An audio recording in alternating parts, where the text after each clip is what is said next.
Hello guys, welcome to my channel छोटा दिमाग। आप सभी लोगों का मेरे चैनल पे सॉरी एक अपडेट देने भूल गया हूँ। चैनल का नाम थोड़ा चेंज किया है, आईवीएस किलर। तो नाम कैसा लगा आप लोग कमेंट कीजिएगा, ठीक है। और जो लोग नए हो चैनल को सब्सक्राइब कर लो, और जो लोग ट्रीटमेंट ले रहे हो आराम से ट्रीटमेंट लो। जो लोग थोड़ा गाली गलौज जो भी कहना है वो लोग भी कह सकते हो, ठीक है। तो बहुत दिन बाद एक संडे है, फ्री है, और आईबीएस को जानना है। इरिटेबल बाउल सिंड्रोम क्या है और इसके सिम्टम्स क्या है, ट्रीटमेंट क्या है। तो आप मेरे चैनल पे जाइए, वीडियोस में जाइए, एकदम स्टार्टिंग से स्टेप बाय स्टेप सारे वीडियोस को देखिए, और आशा करते हैं कि आप लोगों को पूरा डिटेल्स में समझ में आ जाएगा। ये माइंड का प्रॉब्लम है, टोटली साइकोलॉजिकल प्रॉब्लम। किसी को कोई जीवन में लाइफ में कुछ घटना घटता है, वो फैमिली रिलेटेड हो, फिजिकल रिलेटेड, या कुछ रिलेशनशिप रिलेटेड, कोविड का स्ट्रेस, कोई भी एक मेजर इवेंट के बाद ये ट्रिगर होता है। एक्चुअली आईबीएस हम लोग बाय बर्थ लेके आते हैं, लेकिन किसी के हर एक का ज़िंदगी में टाइमिंग अलग होता है। किसी को बचपन में ट्रिगर हो जाता है, किसी को कॉलेज में, किसी को आफ्टर मैरिज। सो ये इंडिविजुअली डिपेंड करता है कि आपका लाइफ में क्या इवेंट आया और उसके बाद क्या रिएक्शन, और इसमें आपका वो निर्भर करता है। बाकी तो ये टोटली साइकोलॉजिकल डिसऑर्डर्स है। इरिटेबल माइंड सिंड्रोम मतलब बहुत सारे सिम्टम्स को अगर एक साथ किया जाए उसको सिंड्रोम कहते हैं, ठीक है। तो आईबीएस का भी बहुत सारे हज़ारों लाखों सिम्टम्स होता है। तो मैं स्टार्ट करता हूँ सिम्टम्स में। जो एक्चुअली हमारे जो ऑटोनोमस नर्वस सिस्टम में एएनएस बिगड़ जाता है आईबीएस में, और एएनएस का जो भी गतिविधि है, एक्टिविटीज़, ठीक है। तो एएनएस का सबसे बड़ा जो रोल है वो है आपका डाइजेशन में। तो इसीलिए पहला सिम्टम्स हमारा डाइजेशन में आता है। फिर एएनएस का काम है ब्रीदिंग में, सेक्सुअल एक्टिविटीज़ में, सारी चीज़ में एएनएस मतलब ऑटोनोमस नर्वस सिस्टम का मतलब वो सिग्नल देता है, तभी ये सब ऑटोमेटिक काम या एक्टिविटीज़ होता है। जैसे हम लोगों को भूख लगता है, इसके लिए हमको कोई प्रेशर नहीं देना पड़ता है, या कहीं पे दबाना नहीं पड़ता है कि भूख लगने के लिए कहीं पे दबाना पड़ा, ऐसा नहीं है, ऑटोमेटिक लगता है। तो वो ऑटोमेटिक एक्टिविटीज़ मतलब एएनएस का काम है, ठीक है, ऑटोनोमस नर्वस सिस्टम का काम है। तो बाकी ये तो इसीलिए सबसे ज़्यादा एएनएस का जो जो ज़्यादा उसको एएनएस को प्रेशर आता है वो डाइजेशन एक बहुत बड़ा मतलब ड्यूटी है एएनएस का, नर्वस सिस्टम का। तो क्योंकि उसमें ज़्यादा एनर्जी जाता है, तो एएनएस जब खराब होता है पहला सिम्टम्स डाइजेशन में आता है। अभी डाइजेशन रिलेटेड हज़ारों सिम्टम्स हो सकता है।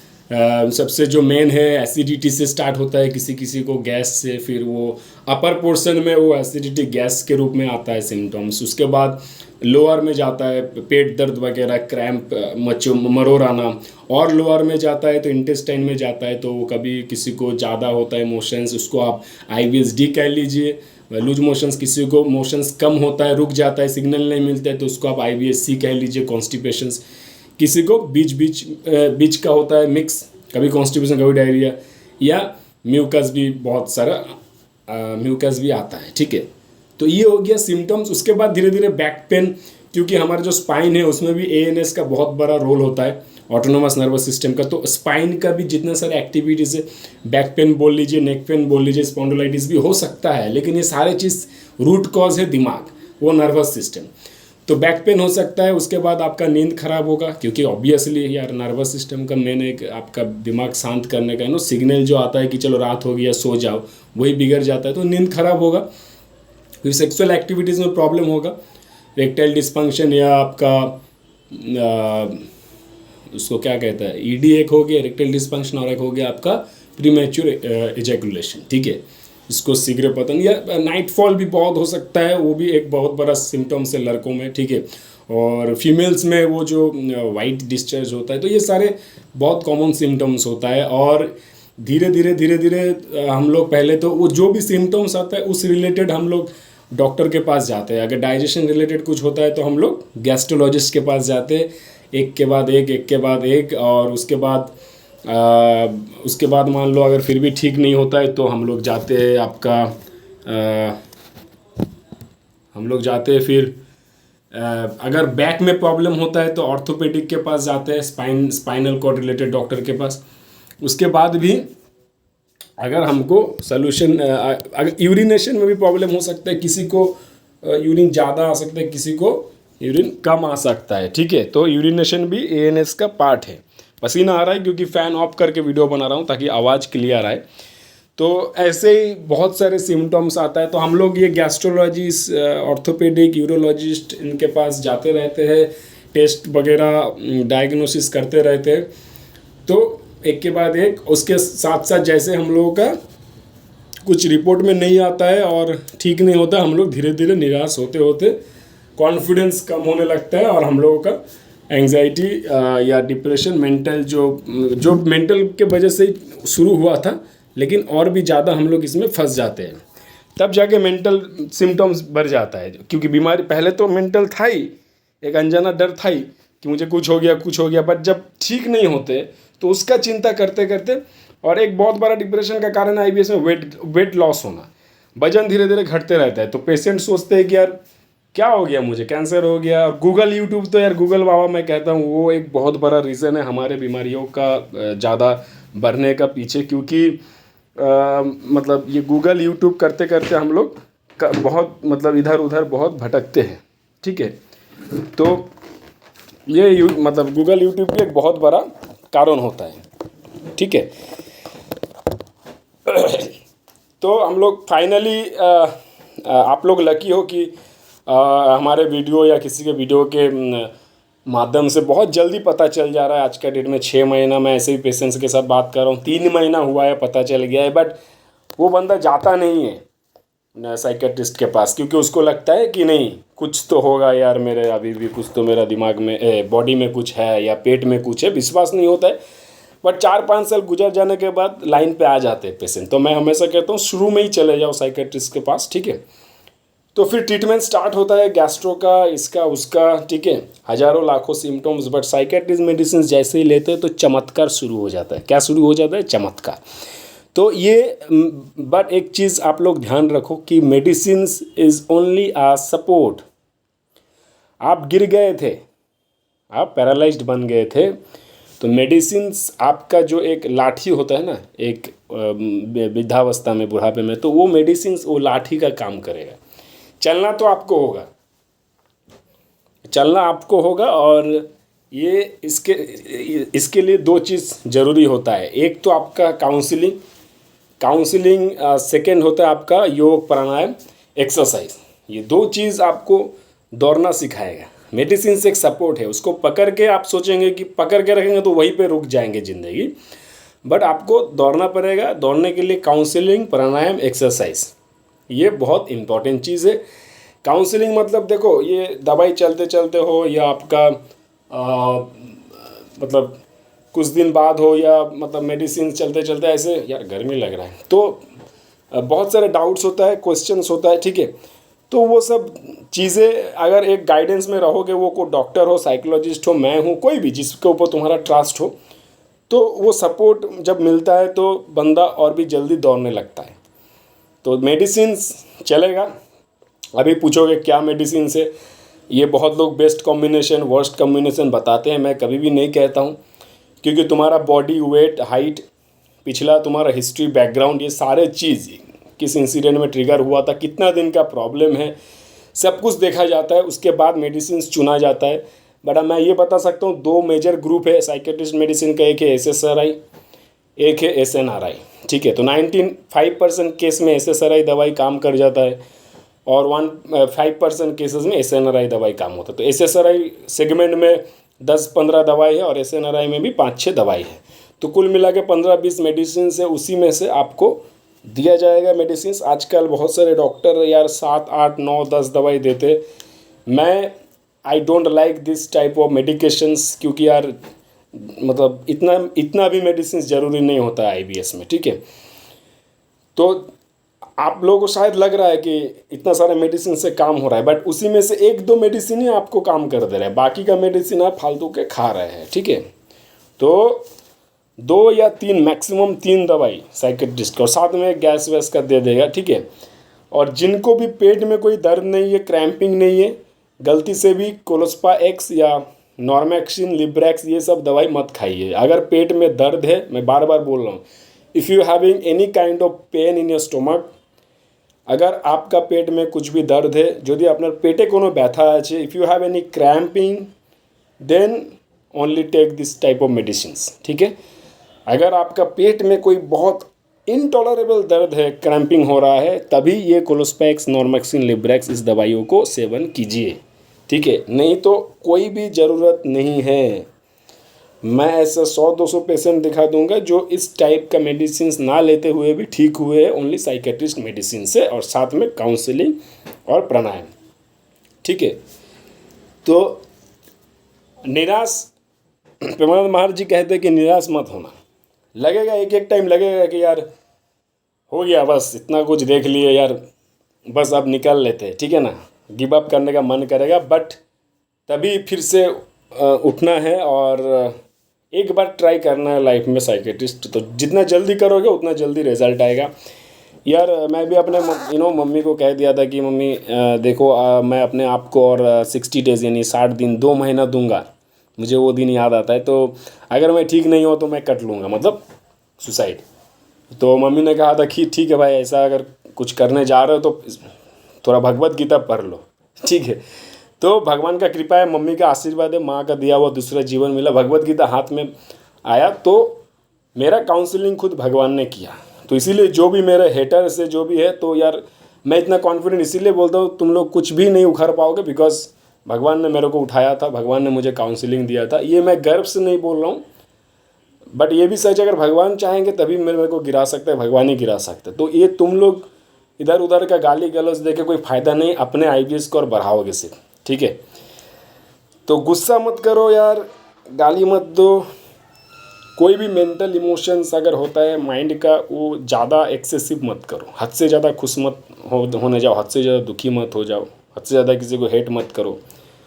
अगर तुम किसी को हेट करना छोड़ दोगे, गुस्सा करना छोड़ दोगे, तुम अगर अपने आप से कर पाओगे तो IBS चला जाएगा भाई। लेकिन ये करना बहुत डिफ़िकल्ट है, दिमाग में इतना कुछ जमा हुआ रहता है IBS वालों का। ठीक है, वो पास्ट हो, प्रेजेंट हो, बहुत कुछ रहता है, बहुत ओवरथिंकिंग है। वो लोग सोचते सोचते कहाँ चले जाएगा। दिल का बहुत साफ होता है, ऑनेस्ट होता है, बट हद से ज़्यादा सोचने का ये रिज़ल्ट है। किसी भी चीज़ में हद से ज़्यादा कुछ करोगे तो प्रॉब्लम होता है। तो हम लोग इतना सोचते और मास्टरबेशन यार जब तक ट्रीटमेंट चल रहा है मत करो। ठीक है, फीमेल्स मेल्स, बहुत लोग बोलेगा यार मास्टरबेशन से अगर IBS होता है तो लड़की लोगों को क्यों होता है? यार फीमेल्स लोग भी करता है यार मास्टरबेशन, सॉरी गर्ल्स बट ये फैक्ट है। तो मत करो जब तक ट्रीटमेंट चल रहा है, जब ठीक हो जाओगे तब करो, कोई दिक्कत नहीं है। ठीक है, और दबा के प्राणायाम करो, दबा के प्राणायाम। 2 प्राणायाम मैं बता देता हूँ। एक अनुलोम विलोम,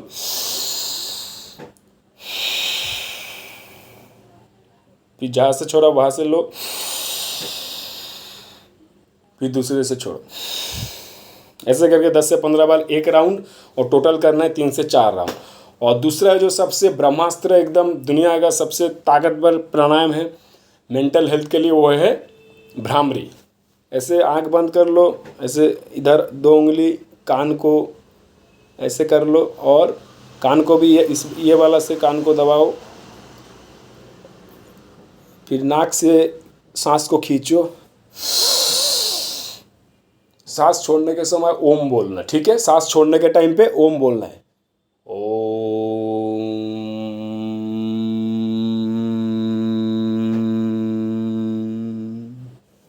ये हो गया भ्रामरी। 5 से 10 बार एक राउंड होता है, इसको 3 से 4 राउंड करना है। ठीक है, ये 2 प्राणायाम भाई क्या बोलो यार, बिना मेडिसिन का भी ठीक हो सकता है। और ये 2 प्राणायाम अगर आधा से 40 मिनट करोगे सुबह शाम, मैं गारंटी दे रहा हूँ भाई, आज तक नहीं बोला ना, बिना मेडिसिन का भी IBS से निकल सकते हो, सिर्फ ये 2 प्राणायाम से। ठीक है, और 40-50% जब सही हो रहे हो तो दबा के अपना नॉर्मल लाइफ में वापस आ जाओ, काम धंधा करो, और मतलब माइंड को डाइवर्ट करो यार कुछ भी करके। ठीक है, तो अपना नॉर्मल लाइफ 7 से 8 घंटा मेहनत, और रात को 7 से 8 घंटा गहरी से गहरी नींद, भैंस वाला नींद, बस कैसे भी करके। और गहरी नींद का डेफिनेशन मैं हमेशा कहता हूँ, अगर नींद में सपना आ रहा है, बीच में टूट रहा है, बीच में यूरिन के लिए उठ रहे हो, तो ये गहरी नींद नहीं है। दिस इज़ नॉट गहरी नींद, ठीक है। गहरी नींद होगा बिना टूटे, बिना रुके, बिना सपने का, बिना थॉट्स का 7 से 8 घंटा जिंदा लाश, दैट इज़ कॉल्ड गहरी नींद, deep sleep. The only medicines of IBS for IBS is deep sleep, DEEP, deep sleep, गहरी से गहरी से गहरी से गहरी वाला नींद, ठीक है। और बाकी दवा के एक्सरसाइज करो, प्राणायाम करो, ठीक है। और एक्सरसाइज में मैं दिखा देता हूँ, पुशअप्स मार सकते हो भाई, ठीक है ना। ये वाला भी कटिंग पुशअप है, हाथ को थोड़ा नज़दीक लाके, ये हो गया 10 करके, ठीक है। ये हो गया 10 करके, 1 2 3 4 5 6 7 8 9 10, ऐसे करके 3 सेट, ठीक है। ये हो गया भी पुशअप। फिर आएगा नॉर्मल पुशअप, ऐसे हाथ माप लेना, वाइड करके मारना है। ये हो गया 10, 1 2 3 4 5 6 7 8 9 10। एक्सरसाइज में पुशअप्स को सबसे बेस्ट है, पुशअप ऐड करो, ये 50-60% सही होने के बाद, ठीक है। फिर ये हार्ड वर्क करने के बाद फिर प्राणायाम करो, डीप ब्रीदिंग लो, भस्त्री का गहरी सांस, पूरा एकदम सीना पेट में जाना चाहिए सांस, फिर छोड़ो नाक से, नाक से मुंह से जहाँ से भी छोड़ो, रिलीज करो। लिया ब्रीथ, रिलीज, ठीक है। ये 10 से 15 बार। और एक ब्रीथ होल्ड वाला भी कर सकते हो। पहले ब्रीथ ले लिया, मन में 5 गिनो, 1 2 3 4 5, फिर छोड़ो। ये भी तुम कर सकते हो। डीप ब्रीदिंग हो गया, उसके बाद अनुलोम विलोम, फिर भ्रामरी जो ओमकार वाला, ऐसे करके, ठीक है। तो पुशअप 3 सेट और 2-3 प्राणायाम है, 5 मिनट करके, 15-20 मिनट, ठीक है ना।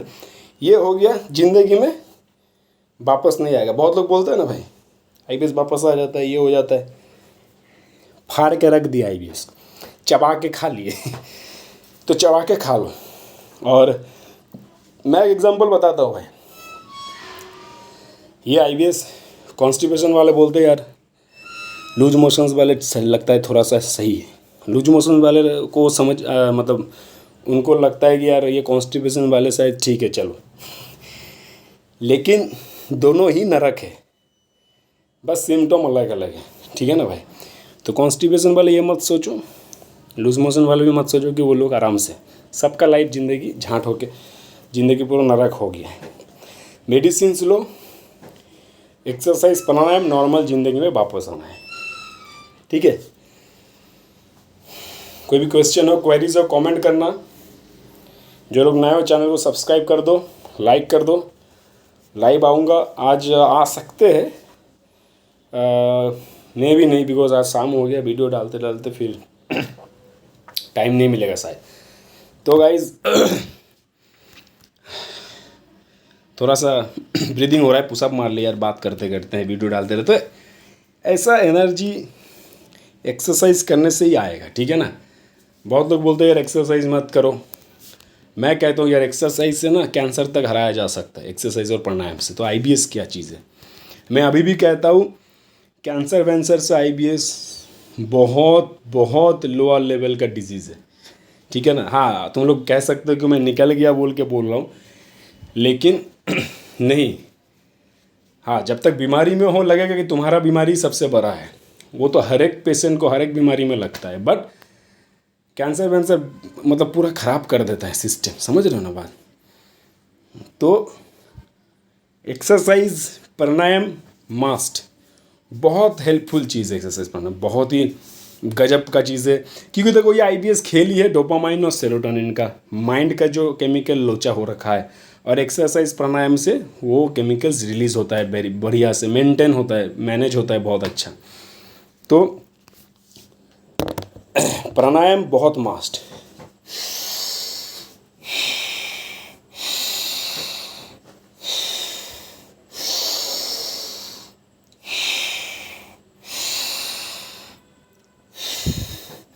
अनुलोम विलोम, अरे ब्रह्मास्त्र है यार। अनुलोम विलोम से मेरे को इतना मतलब इतना कुछ मिला है ना, मैं तुम लोगों को आई कांट एक्सप्लेन भाई। मतलब मैजिक हुआ है मेरे लाइफ में अनुलोम विलोम से। ठीक है, करो यार करो, 10 मिनट 15 मिनट 20 मिनट आधा घंटा, कोई दिक्कत नहीं है, कोई पैसा नहीं लगेगा अनुलोम विलोम करने में। ठीक है ना। और जो लोग चाहते हो कि चलो भाई ये बंदा जेन्युइन है, मैं मेहनत का पैसा लूँगा भाई, तुमको पूरा सही से गाइड करना, जब मतलब कौन सा डॉक्टर दिखाना है, डॉक्टर का प्रिस्क्रिप्शन में मेडिसिन से डॉक्टर देंगे, कैसे क्या खाना है, सोना है, सोचना है, 24 घंटा व्हाट्सअप में सपोर्ट, एंड संडे करके फ़ोन करके समझाऊंगा, काउंसलिंग करूंगा। तो ये सारे चीज़ मेहनत करके मैं मेरा एक फ़ीस रहता है, वन टाइम फ़ीस है, और जब तक ठीक नहीं होगा, सही नहीं होगा, मैं पूरा लगे रहता हूँ। ठीक है, तो तुम लोग क्या कहोगे यार फ्री में कर दो। देखो फ्री में तो मेरा सारे वीडियोस पड़ा हुआ है, अगर कोई अच्छे से फॉलो कर लेगा तो सही हो जाएगा। बट उसके बाद भी अगर किसी को लगता है मेरे लिए पैसा मैटर नहीं करता है, किसी के सपोर्ट चाहिए, तो तुम लोग ऑलवेज़ वेलकम। ठीक है ना भाई। हमारे टाइम में ऐसा कोई नहीं था, हमारे टाइम में अगर कोई 10-15 हज़ार भी मांगता तो दे देता, अगर कोई ऐसा मुझे 24 घंटा सपोर्ट लगेगा। मेरा ऐसा भी लोग है भाई, रात 2 बजे 2:30 बजे मैसेज करता है भाई सुसाइड करने जा रहा हूँ, तो उसको समझाना पड़ता है, सुलाना पड़ता है भाई बच्चों के तरह। तो जो लोग आईबीएस पेशेंट को हैंडल किए हो उनको पता होगा कितना डिफ़िकल्ट टास्क है। सो मैं एक छोटा सा नॉमिनल फ़ीस के बदले में ये सपोर्ट पूरा प्रोवाइड करता हूँ। जिनको भी चाहिए you can contact with me. मेरा कोई भी वीडियोज़ में जाओ, पुराना डिस्क्रिप्शन में मेरा नंबर मिल जाएगा। So I will guide you and guarantee से निकालूंगा, गारंटी से भाई शेर बना के छोड़ूंगा, टाइगर बना दूंगा। ठीक है, अगर नहीं लेना चाहते हो कोई जोर नहीं है किसी को। अपना एरिया में एक अच्छा MD psychiatrist, general category caste का कोई भी एमडी साइकेट्रिस्ट डॉक्टर के पास जाना, अपना सारे दिक्कत बताओ और लगे रहो, साथ में प्राणायाम करो दबा के, मेरा वीडियोस को देखो, तो तुम लोग भी निकालोगे। अभी कितना टाइम लगेगा वो डॉक्टर बोलेगा, लेकिन मेरा अंडर में गाइडेंस में ट्रीटमेंट लोगे तो 3 से 4 महीना मैक्सिमम। ठीक है, तो guys thank you so much. IBS कुछ नहीं है, बस एक मेंटल डिसऑर्डर है। मैं हमेशा कहता हूँ ये बीमारी का नाम ही गलत है आईबीएस, इसका नाम होना चाहिए था IMS, irritable mind syndrome. Over sensitive mind होता है यार, तो मन को शांत करने से सही हो जाता है। ठीक है, तो WHO और इंडियन मेडिकल एसोसिएशन IMA, अगर मेरा वीडियो आपके पास पहुंच रहा है, सो आई वुड रिक्वेस्ट कह लीजिए, चैलेंज कह लीजिए, इस बीमारी का नाम आप लोग चेंज कर दीजिए, माइंड रिलेटेड नाम रखिए, ऑटोमेटिक 50 to 60% बीमारी वहीं पे ख़त्म हो जाएगा, क्योंकि ये साइकोलॉजिकल है। आज नहीं तो 10 साल बाद, नहीं तो कल, नहीं तो परसों यार ये हो के रहेगा। ठीक है ना। तो हम इस लेवल पे मेरा चैलेंज है कि ये नाम जब लिख देता है ना डॉक्टर IBS की पेट का गड़बड़ी, उसी से लोग आधा ख़राब होता है लाइफ, क्योंकि रॉन्ग डायरेक्शन में चले जाते हैं हम लोग, है ना। पेट रिलेटेड सर्चिंग, पेट रिलेटेड डॉक्टर में चले, वहीं पे बहुत सालों के साल बर्बाद हो जाता है। तो जैसे ही माइंड रिलेटेड कोई नाम आएगा तो ऑटोमेटिकली हमारे टाइम बहुत बच जाएगा। ठीक है, तो thank you so much guys, take care, और जय श्री राम, भारत माता की जय, ऑपरेशन सिंदूर जिंदाबाद, जय हिंद दोस्तों, thank you so much guys.